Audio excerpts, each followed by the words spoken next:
Good morning students. आप लोगों ने कल मुझे जो उन लोगों को मैंने 2 क्वेश्चन करने को बोला था सब लोगों ने कर दिए। सिर्फ एक स्टूडेंट ने नहीं किए हैं अभी तक मेरे पास, जिसका नाम है रोहित पांडे, उसने नहीं किए हैं और उसकी टीजीज़ को भी अभी हम इन्फॉर्म भी कर देंगे। बाकी लोगों के सबकी टेस्ट की कॉपीज़ आ गई है। जिनको मैंने 5 क्वेश्चन सॉल्व करने का बोला था आज 9 बजे तक, तो कुछ लोगों के 5 क्वेश्चंस आ गए हैं मेरे पास, बाकी लोगों के 5 क्वेश्चंस नहीं आए। कल से मैंने एक प्रैक्टिस सेट डाला है, प्रैक्टिस सेट नंबर 1। जो क्वेश्चन आप 5 देख रहे हैं वो पाँचों क्वेश्चन आरजीपीवी में आए हुए क्वेश्चन हैं। मतलब वो पाँचों क्वेश्चन मोस्ट इम्पॉर्टेंट हैं। आपको क्या करना है, वो पाँचों क्वेश्चंस को देखना है कि वो पाँचों क्वेश्चन आपको आते हैं कि नहीं आते। अगर आपको नहीं आते हैं या आपके पास कॉपी में नहीं है या आपको समझ नहीं आ रहे हैं तो आप सबके पास मेरा नंबर है, आप उस पर्सनल पे मुझे वो क्वेश्चन का पिक भेजिए कि ये क्वेश्चन समझ में नहीं आ रहा। मैं उस क्वेश्चन का सॉल्यूशन या आपको समझाने की कोशिश करूँगा और आपको पूरा समझाऊँगा। ठीक है, नोट्स भी प्रोवाइड करूँगा और साथ में आपको समझा भी दूँगा। लेकिन आपको पहले ये देखना है कि हमसे बन रहा है कि नहीं बन रहा। पर डे आप लोगों को BEE के 5 क्वेश्चन सॉल्व करना है। हो सकता है उसमें से 4 क्वेश्चन आपके करे हुए हों, एक क्वेश्चन आपको नया मिले, क्योंकि आरजीपीवी पैटर्न में का हर साल पेपर चेंज होता है तो कुछ ना कुछ नए क्वेश्चंस आपको मिलेंगे। तो जो सेट मैं आपको दे रहा हूँ, जैसे अभी आज मैंने जो डाला है वो सेट नंबर 2 डाला है, तो उसमें 5 क्वेश्चन आरजीपीवी में आए हुए हैं। अच्छा, इस बार हमने क्या किया है, जो सेट दिए हैं इसमें 5 क्वेश्चन हैं, हर क्वेश्चन हर यूनिट का है। एक क्वेश्चन जो है आपको 1 यूनिट का मिलेगा, ऐसे टोटल आपको 5 क्वेश्चन मिलेंगे ताकि आपकी 5 यूनिट्स भी कवर हो जाएं और आपको प्रैक्टिस में भी आ जाएं और कुछ इंपॉर्टेंट क्वेश्चन भी आपके कवर हो जाएं। जिस दिन आप लोग प्रैक्टिकल देने आएंगे उस दिन ये पूरे क्वेश्चन का सॉल्यूशन मैं आप लोगों से लूँगा और चेक करने के बाद फिर आपको वापस करूँगा। तो आप लोग कहीं पर कॉपी में इसको अपना ये 5 क्वेश्चंस पर डे आप लोग बनाते चलें, कंप्लीट करते हुए चलें। कोई प्रॉब्लम आती है, कहीं कोई कन्फ्यूज़न है तो आप लोग मुझे बताएं। ऐसे आपको 10 सेट मिलेंगे, टोटल 50 क्वेश्चन मिलेंगे आपको। 50 क्वेश्चन है तो 1 यूनिट के 10 क्वेश्चन हो गए, तो हर यूनिट के 10-10 क्वेश्चन होंगे। आपको टोटल 50 क्वेश्चन है और वो पूरे 50 क्वेश्चन आरजीपीवी के आए हुए क्वेश्चन होंगे। ठीक है, तो आप लोगों के लिए बहुत अच्छा स्कोरिंग टाइम है ये। अभी आप लोग पूरी प्रैक्टिस करें अच्छे से, कहीं कुछ समझ में नहीं आता तो मुझे बिल्कुल बताएं। ठीक है, आज जो हम टॉपिक स्टार्ट करने जिन्होंने 5 क्वेश्चन मुझे अभी नहीं भेजे वो 5 क्वेश्चन आज कंप्लीट करके सेट नंबर 1 के भेजेंगे। फिर सेट नंबर 2 के आप क्वेश्चन देखिए, देन उसके बाद फिर अगले दिन आप सेट नंबर 2 के 5 क्वेश्चन भेजिए। कहीं कोई डाउट आता है तो मुझसे बताइए, मुझे बताइए, मेरा नंबर सबके पास है। अब हम जो टॉपिक आज स्टार्ट करने जा रहे हैं उस टॉपिक का नाम है active power, reactive power and apparent power. अगर सेकंड यूनिट से कोई क्वेश्चन रिपीट हो रहा है बार बार तो वो ये 3 पावरें रिपीट होती हैं, active power, reactive power and apparent power. ठीक है, एक्टिव पावर की बात करें तो एक्टिव पावर को हम कहते हैं true power, real power, output power या power absorb by the circuit. ठीक है, इस सब एक्टिव पावर के नाम हैं। तो एक्टिव पावर वो पावर होती है जो किसी सर्किट में एब्जॉर्ब हो, उसको हम कहते हैं एक्टिव पावर। ठीक है, तो जैसे सपोज कोई एक रेजिस्टेंस है, एक इंडक्टर है और एक कैपेसिटर है।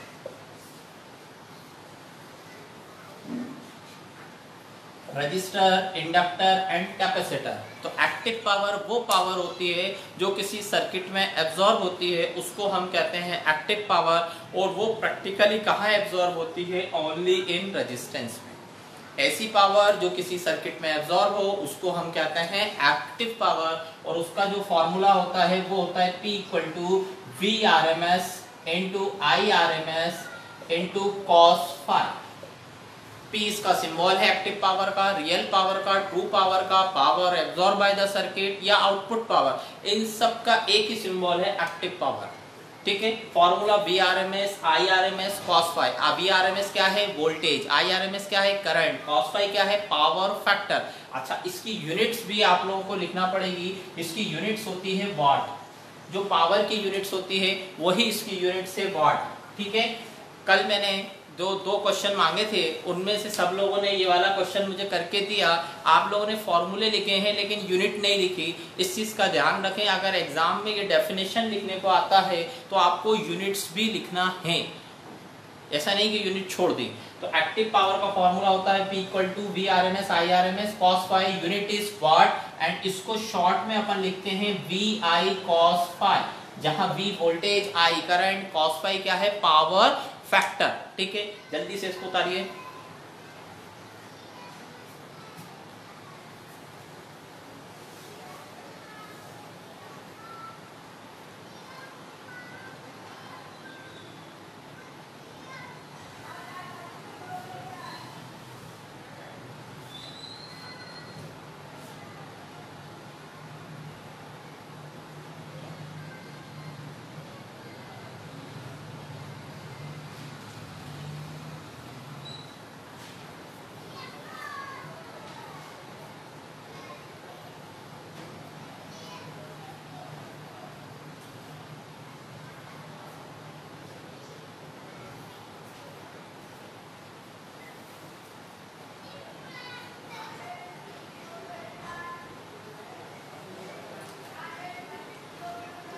फिर आता है रिएक्टिव पावर। रिएक्टिव पावर क्या होती है?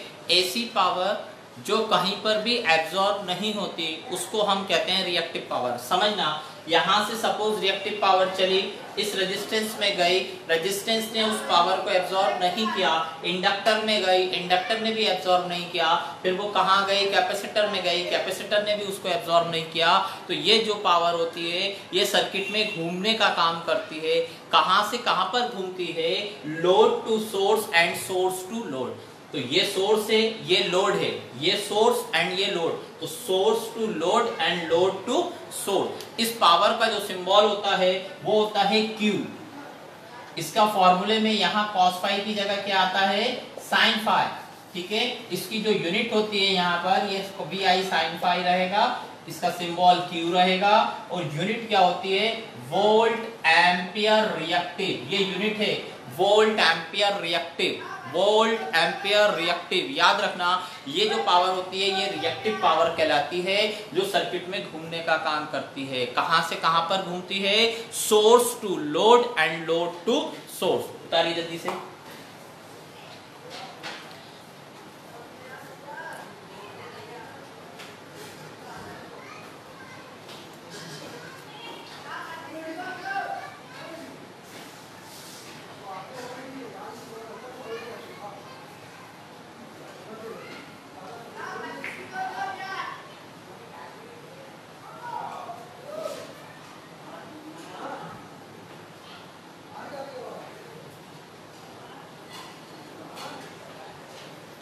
फिर इसके बाद आता ही है apparent power. Apparent power, apparent power क्या होता है? उसमें ना साइन आता है ना कॉस आता है, only the product of V R M S into I R M S.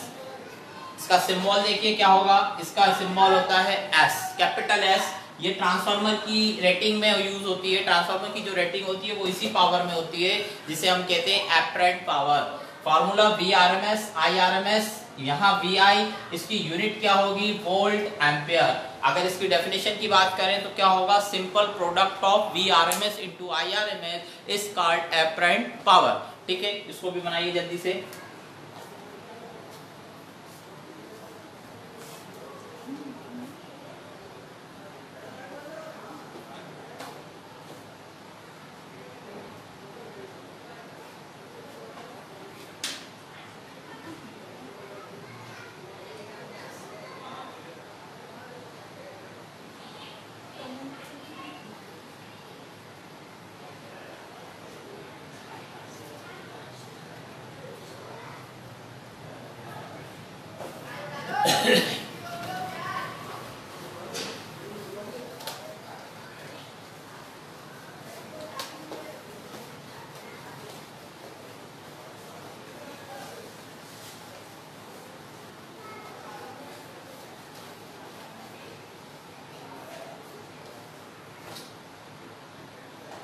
अब अगला टॉपिक जो है ये active power, reactive power, apparent power हो गई। एक क्वेश्चन सेकेंड यूनिट से सिंगल फेज एसी में जनरली पूछा जाता है। सीरीज आरएलसी सर्किट में कुछ वैल्यूज हैं वो आपको निकालने रहती हैं। सीरीज आरएलसी सर्किट पूछा जाता है तो आरएलसी, आर है, एल है और सी है। ये क्वेश्चन बहुत बार पूछा है, ठीक है। तो यहाँ पर एक सोर्स रहेगा, ठीक है, इसको हम बोलते हैं VRMS वोल्यूम। यहाँ एक रेजिस्टेंस रहता है, यहाँ L रहता है, यहाँ C रहता है, और यहाँ फ्रीक्वेंसी आपको दी रहती है, ठीक है। ध्यान से देखिए, ये क्वेश्चन या ये डेरिवेशन सीरीज RLC का हमेशा पूछा जाता है। सीरीज रेजोनेंस भी पूछा जाता है, सीरीज का ये वाला डेफिनेशन पूरी डेरिवेशन भी पूछा जाता है, और सीरीज RLC सर्किट पे आपका न्यूमेरिकल भी आता है। इसीलिए इस मॉडल को मैं ले रहा हूँ। मैंने 3 कराए हैं, सीरीज RL भी कराया है, सीरीज RC भी कराया है, और सीरीज RLC भी कराया है। तो इस टाइप के क्वेश्चंस में हमें VRMS दिया रहता है, फ्रीक्वेंसी दी रहती है, R, L एंड C आपको गिवन रहता है। तो स्टेप नंबर 1, इधर देखिए, सबसे पहले हम एक्सेल निकालेंगे। ये एक्सेल का नाम मालूम होना चाहिए। एक्सेल क्या होता है? एक्सेल कहलाता है इंडक्टिव रिएक्टेंस, और एक्सेल बराबर होता है 2πfL। अब यहाँ 2 तो मालूम, पाई की वैल्यू 22/7 या 3.14, F क्या है? फ्रीक्वेंसी, L क्या है? इंडक्टर। और इंडक्टर की जो यूनिट होती है, ध्यान रखना, वो हेनरी होती है। इंडक्टर की यूनिट हेनरी होती है। तो एक्सेल की वैल्यू हमें निकालना है, तो एक्सेल की वैल्यू होगी 2πfL, और इसकी यूनिट होती है ओम। एक्सेल की यूनिट ओम। स्टेप नंबर 2, आपको XC निकालना है। फॉर्मूला होगा 1/2πfC।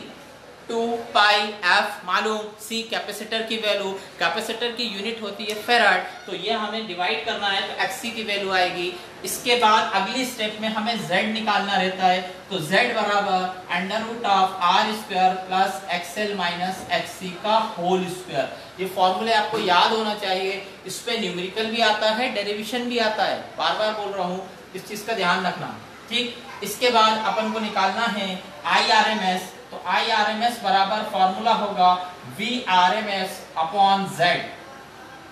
इसके बाद अपन को cos फाई निकालना रहता है। cos फाई का फॉर्मूला होता है R अपॉन Z। इसके बाद एक्टिव पावर निकालना रहता है। फॉर्मूला होता है VRMS upon into IRMS into cos phi. फिर Q निकालना रहता है, तो फॉर्मूला होता है VRMS into IRMS into sine phi. यही क्वेश्चन बार बार रिपीट होते हैं, ठीक है।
हो गया।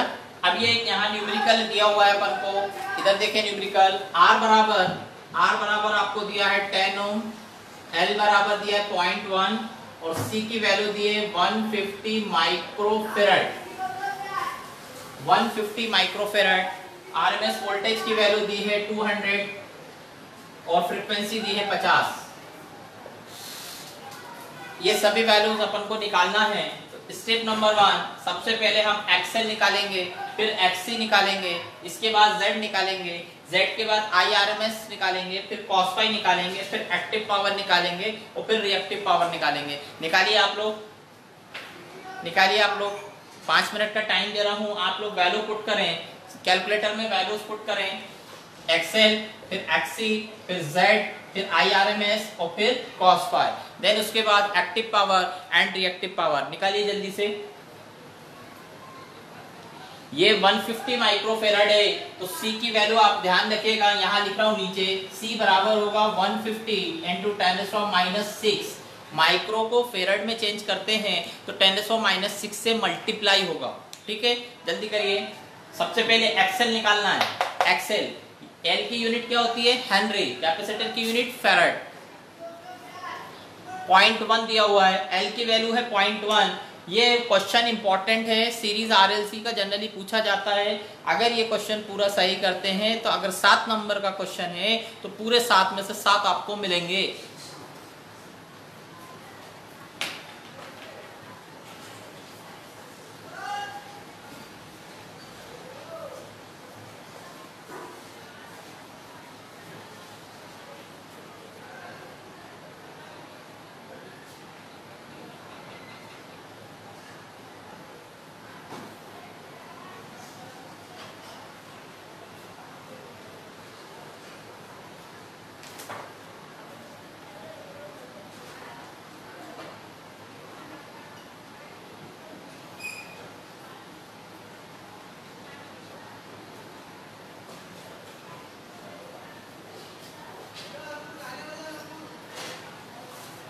इसके आंसर नोट कर लीजिए।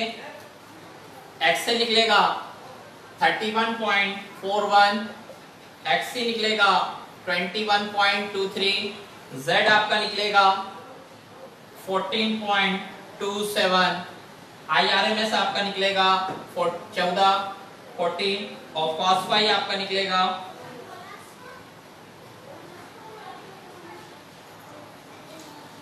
0.707।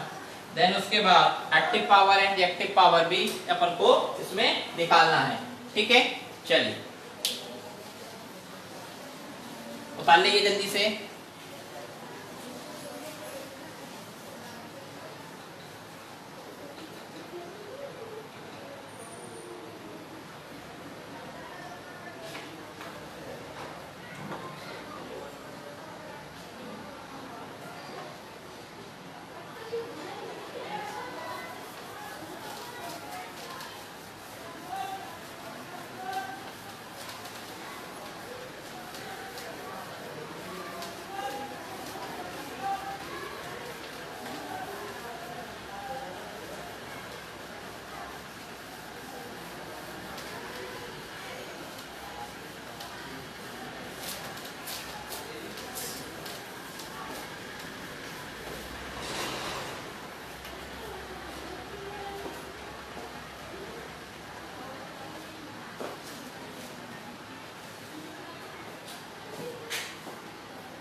फर्स्ट सेकंड यूनिट का एक ट्यूटोरियल मैंने आपको दिया था। ट्यूटोरियल के क्वेश्चंस में उसमें एक क्वेश्चन ऐसा था कि आपको दोनों इम्पीडेंस दिए थे Z1 Z2, इम्पीडेंस की वैल्यू थी 2 + 3i और दूसरे इम्पीडेंस की वैल्यू थी 6 + 8i। यहाँ पर इसमें करंट थी I1, इसमें करंट थी I2। हमें I1 एंड I2 फाइंड करना था। तो ध्यान रखिए, यहाँ इसके अंदर टोटल करंट आपको दी हुई है। इस केस में हम करंट डिवीजन रूल लगाएंगे। करंट डिवीजन रूल ये कहता है, ध्यान से सुनना, ये टोटल करंट दी हुई है तो I1 निकालना है। Formula total current 20 angle of 45 degree upon दोनों का प्लस। किन दोनों का plus? I total current into इसमें कौन सी करंट निकालनी है? I1 निकालनी है। तो ये है, तो इसका अपोजिट कौन सा होगा? 6 + 8i। तो ऊपर आएगा 6 + 8i और नीचे दोनों रेजिस्टेंसों का सम, दोनों इम्पीडेंसों का सम हो जाएगा। तो कितना लिखेंगे? देखिए 2 + 3i + 6 + 8i। फॉर्मूला समझ आया? I1 निकालना है तो I × R2 upon R1 + R2। ऐसे ही अगर अपन I2 निकालते हैं तो I2 बराबर कितना होगा? टोटल करंट कितनी है? 20 एंगल ऑफ 45 डिग्री इनटू इसमें निकालना है तो इसका अपोजिट कौन सा होगा? 2 + 3i अपॉन दोनों का प्लस, दोनों का प्लस मतलब 2 + 3i + 6 + 8i। आपको याद होगा ये मैंने कन्वर्जन बताया है, complex to polar and polar to complex. ठीक है, तो आप लोग पहले इतना उतारिए फिर आगे चलते हैं।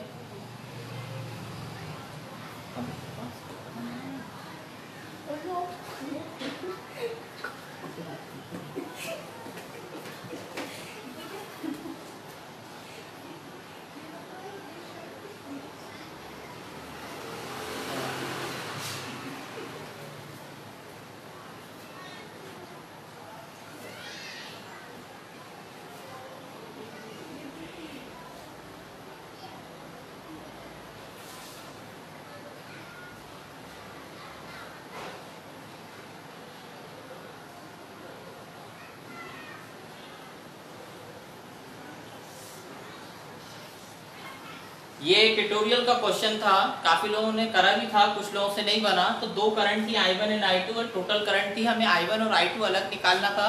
करंट डिवीजन रूल लगाया। इस क्वेश्चन में कॉम्प्लेक्स टू पोलर यूज होगा, तो पहले हमें कॉम्प्लेक्स टू पोलर आना चाहिए कन्वर्ट करना, ठीक है।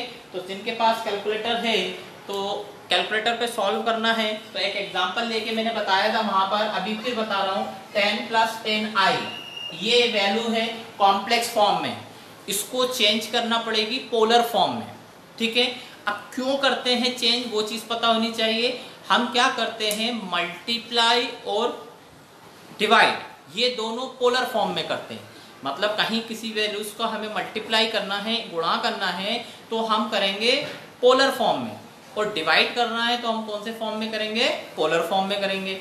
और अगर हमें दोनों को प्लस करना है या माइनस करना है तो हम उसको करते हैं कॉम्प्लेक्स फॉर्म में। तो ये जो वैल्यू दिख रही है 10 + 10i, इसको हम कहते हैं कॉम्प्लेक्स फॉर्म। कौन सा फॉर्म, कॉम्प्लेक्स फॉर्म। तो इसको चेंज करना पड़ेगा हमें पोलर फॉर्म में। तो सबसे पहले अपन को कैलकुलेटर ऑन करें, सभी लोग कैलकुलेटर ऑन करने के बाद एक बार मोड दबाइए। एक बार मोड दबाने के बाद 2 लिखा हुआ आ रहा है कॉमन कॉम्प्लेक्स, तो कॉम्प्लेक्स के नीचे लिखा है 2, तो 2 प्रेस करिए। 2 प्रेस करा हमने, उसके बाद वैल्यू पुट करिए 10 + 10i, 10 + 10i। i कहां से आएगा, जो कैलकुलेटर में ENG लिखा है ऊपर ब्लैक खटकों पे देखो, उसमें शिफ्ट दबाकर ENG प्रेस करो तो आपको i मिल जाएगा। शिफ्ट दबाकर ENG प्रेस करेंगे तो i मिलेगा, लिखा हुआ आ जाएगा 10 + 10i। ये हो गया कॉम्प्लेक्स फॉर्म। इसको चेंज करना है पोलर फॉर्म में, तो शिफ्ट दबाकर नीचे वाला प्लस दबाइए, शिफ्ट प्रेस करिए और नीचे प्लस माइनस वाला प्लस प्रेस करिए, तो इसके आगे लिखा हुआ आ रहा होगा r angle of theta, yes. फिर इक्वल टू दबाएंगे तो वैल्यू आएगी आपकी 14.14। शिफ्ट दबाकर फिर इक्वल टू दबाइए, शिफ्ट दबाकर फिर इक्वल टू दबाइए, तो वैल्यू आएगी 45 डिग्री, ठीक है। बहुत पहले बताया था इसलिए पूरा रिपीट कर रहा हूं, क्योंकि सब भूल गए होंगे कि कैसे कन्वर्ट करते हैं। कभी कभार क्वेश्चन अगर पेपर टफ आया तो इस पैटर्न पे क्वेश्चंस आते हैं, complex to polar and polar to complex. तो यहाँ ये कन्वर्जन हो गया। कौन सा कन्वर्जन हुआ, ये कॉम्प्लेक्स टू पोलर। एक बार आप लोग करके देखिए, फिर अगला दूसरा बताता हूँ।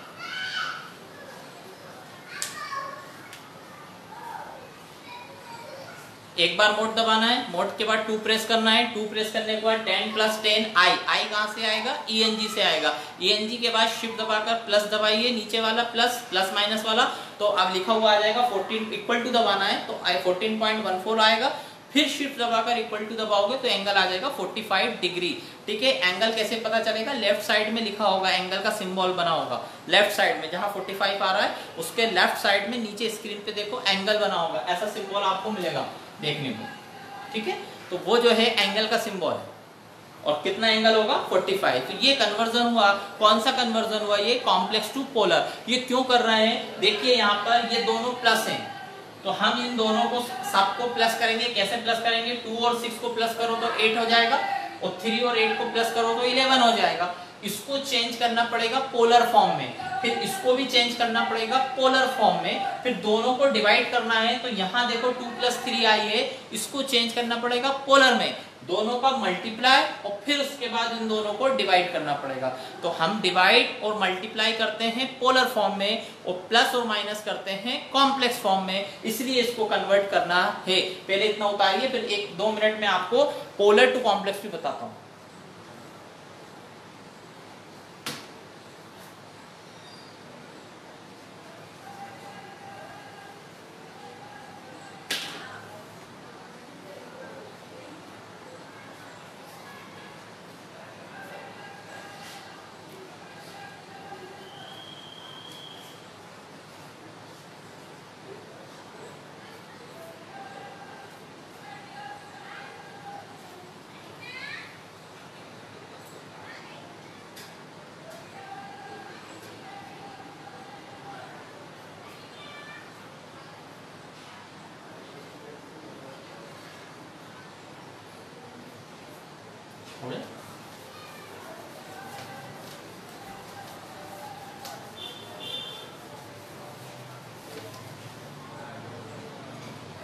अब ये कॉम्प्लेक्स टू पोलर था, अब पोलर टू कॉम्प्लेक्स कैसे करना है। पोलर की वैल्यू है अपनी 14.14, एंगल ऑफ 45 डिग्री, इसको चेंज करना है पोलर फॉर्म में। तो अगेन एक बार मोड दबाइए, 2 प्रेस करिए, 2 प्रेस करने के बाद वैल्यूज पुट करिए 14.14, 14.14। अब हमें ये एंगल का सिंबल चाहिए, तो शिफ्ट दबाकर, ध्यान से सुनिए, शिफ्ट दबाकर माइनस का सिंबल दबाना है, ऊपर वाला जो ब्लैक खटके हैं ऊपर कैलकुलेटर में, उसमें माइनस का सिंबल होगा, लेफ्ट साइड में मिलेगा माइनस। शिफ्ट दबाकर वो माइनस प्रेस करेंगे तो एंगल की वैल्यू, एंगल निकल के आ जाएगा, ऐसा लिखा हुआ आ रहा होगा 14.14 ऐसा एंगल। अब एंगल के अंदर वैल्यू पुट करो 45, वैल्यू पुट करी 45, इसको चेंज करना है कॉम्प्लेक्स फॉर्म में। तो शिफ्ट प्रेस करें, शिफ्ट प्रेस करें, पहले हमने प्लस दबाया था, अब नीचे वाले जो खटके हैं उनमें से प्लस और माइनस है, तो आप माइनस प्रेस करिए। तो माइनस प्रेस करेंगे तो आगे लिखा हुआ आएगा a plus b i, a plus b i आया, इक्वल टू दबाएंगे तो वैल्यू आएगी आपकी 9.9, 9.9 आई। आप स्क्रीन पे देखिए राइट साइड में ऊपर r लिखा होगा, r और एक एरो बना हुआ है और उसके आगे कुछ लिखा हुआ है, ठीक है, i लिखा हुआ है शायद, ठीक है। तो अब इसके बाद ये जो वैल्यू है ये रियल पार्ट है, रियल पार्ट का मतलब ये वाला 10 आया, ये वाला 10 आया। अब शिफ्ट दबाकर फिर इक्वल टू दबाइए, शिफ्ट दबाकर इक्वल टू दबाया तो फिर वही वैल्यू आई 9.9, लेकिन स्क्रीन पे आप नीचे देखिए, शिफ्ट दबाकर स्क्रीन इक्वल टू दबाया तो नीचे देखिए आपको स्क्रीन पे आई लिखा होगा। कहाँ लिखा है स्क्रीन पे आई? नीचे, जो आपका राइट साइड है, राइट साइड में नीचे देखिए एक आई मिल रहा है, मतलब ये वैल्यू आ गई आपकी इमेजिनरी पार्ट। 9.9 कौन सी वैल्यू आ गई? Imaginary part. तो ये कन्वर्जन हो गया, कौन सा conversion? Polar to complex form. ये क्यों करते हैं पोलर टू कॉम्प्लेक्स फॉर्म? जब हमें प्लस करना होता है या माइनस करना होता है तो हम कौन से फॉर्म में करते हैं? हम कॉम्प्लेक्स फॉर्म में करते हैं। डिवाइड और मल्टीप्लाई हम कौन से फॉर्म में करते हैं? पोलर फॉर्म में करते हैं। ये जो मैं लेक्चर्स यहाँ FB पे ले रहा हूँ, इसकी लिंक मैंने आपको भेजी है, डेली के जो ड्राइव है उस पर अपलोड हो जाता है। आपको जो सा भी लेक्चर्स देखना हो आप वहाँ से देख सकते हैं, ठीक है। Okay, thanks. कल अपन जो है अगला टॉपिक पढ़ेंगे, देखते हैं इलेक्ट्रॉनिक्स स्टार्ट करेंगे। इलेक्ट्रॉनिक्स में diodes and BJT, bipolar junction transistor, क्योंकि ये 2 क्वेश्चन जो है बहुत जनरली पूछे जाते हैं, तो डायोड एंड BJT अपन पढ़ेंगे। इसके बाद जो क्वेश्चन मैं आपको दे रहा हूँ प्रैक्टिस सेट के, आप में अगर कोई क्वेश्चन नहीं बनता आपसे तो वो क्वेश्चन भी अपन यहाँ क्लास में पर डे और सेट के क्वेश्चन भी सॉल्व करेंगे, ठीक है बेटा। थैंक्स।